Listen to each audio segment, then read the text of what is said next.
Today I wanted to share how and why these 5 steps can help prevent suicide. These are 5 action steps for communicating with someone who may be suicidal, and it's supported by evidence in the field of suicide prevention. Number 1, ask. Ask the question, are you thinking about suicide? This communicates that you are open to speaking about suicide in a non-judgmental and supportive way. Asking this in a direct, unbiased manner can open the door for effective dialogue about their emotional pain and can allow everyone involved to see what next steps need to be taken. Other questions you can ask include, how do you hurt? How can I help? Do not promise to keep their thoughts of suicide a secret. The flip side of ask is to listen. Make sure you take their answers seriously and do not ignore them, especially if they indicate that they are experiencing thoughts of suicide.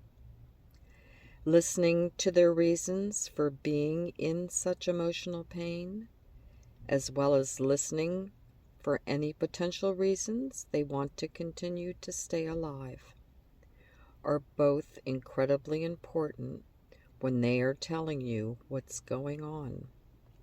Help them focus on their reasons for living and avoid trying to impose your reasons for them to stay alive. Why?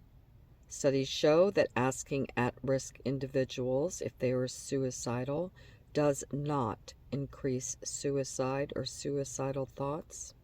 In fact, studies suggest the opposite. Finding ways to acknowledge and talk about suicide may in fact reduce rather than increase suicidal ideation. Number 2, be there. How? This could mean being physically present for someone, speaking with them on the phone when you can, or any other way that shows support for this person at risk. An important aspect of this step is to make sure you follow through with the ways in which you say you will be able to support the person. Do not commit to anything you are not willing or able to accomplish. If you are unable to be physically present with someone with thoughts of suicide, talk with them to develop some ideas for others who might be able to help as well. Again, only others who are willing and able and appropriate to be there. Listening is very important during this step. Find out what and who they believe will be the most effective sources of help. Why? Being there for someone with thoughts of suicide is life-saving. It increases someone's connectedness to others and limits their isolation, both in the short and long term, and is shown to be a protective factor against suicide. The psychological theory of suicide rates connectedness as one of its main components, specifically a low sense of belonging.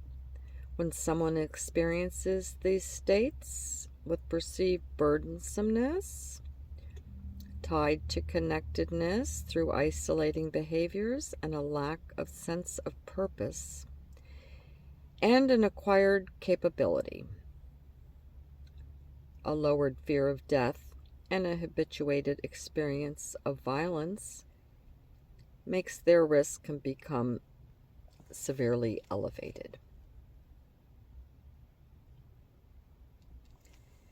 By being there, we have the chance to alleviate and eliminate some of the significant suicide risk factors. Number 3, keep them safe. How? First of all, it's good for everyone to be on the same page. After the ask step, if you've determined suicide is indeed being talked about, it's important to find out a few things to establish immediate safety. Have you already done anything to try to kill themselves before? Does a person have thoughts of suicide and how they would kill themselves? Do they have a specific detailed plan? What is the timing for their plan? What sort of access do they have to their planned method? Why? Knowing the answers to each of these questions can tell us a lot about the severity of danger that a person is in.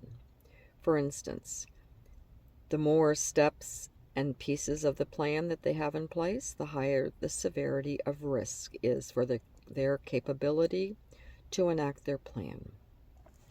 Or if they have immediate access to firearms or very serious about attempting suicide, then extra steps like calling for emergency help or driving them to an emergency department might be necessary. The lifeline can always act as a resource during these moments as well if you aren't entirely sure what to do next. A study through the Harvard School of Public Health found that reducing a suicidal person's access to highly lethal means is an important part of suicide prevention. A number of studies have shown that when lethal means are made less available or less deadly, suicides by that method decline, and frequently suicide rates overall decline. Number 4, helping them connect. How? Helping someone with thoughts of suicide connect with ongoing support, like the 988 Lifeline, can help them establish a safety plan for those moments when they find themselves in a crisis.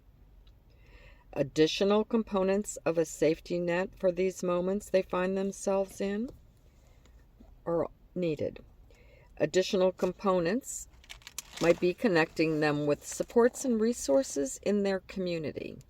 Explore some of the possible supports with them. Are they currently seeing a mental health professional? Have they in the past? Is there an option for them currently? Are there other mental health resources in the community that can effectively help? One way to start helping them find ways to connect is to work with them to develop a safety plan. This can include ways for them to identify if they start to experience significant and severe thoughts of suicide, along with what to do in those crisis moments. A safety plan can also include a list of individuals to contact when a crisis does occur. Why would we do this? The impact of applied suicide intervention skills training on Suicide Prevention Lifeline found that individuals that called the National Suicide Prevention Hotline were significantly more likely to feel less depressed, less suicidal, less overwhelmed, and more hopeful by the end of their calls. Follow-up. How? After your initial contact with the person experiencing thoughts of suicide, and after you've connected them with immediate support systems, you need to make sure to follow up with them to see how they're doing. Leave a message, leave a text, or give them a call. The follow-up step is a great time to check in with them to see if there's more that you are capable of doing to help, or if there are things you said you would do and that you have not had the chance to get done for the person. Why? This type of contact can continue to increase their feeling of connectedness and to share your ongoing support. There's evidence that even a simple form of reaching out, like sending a card or postcard, can potentially reduce their risk of suicide. Studies have shown a reduction in the number of deaths by suicide when following up as involved with high-risk populations after they've been discharged from acute care services. Studies have also shown that brief, low-cost intervention and supportive ongoing contact may be a very important part of suicide prevention.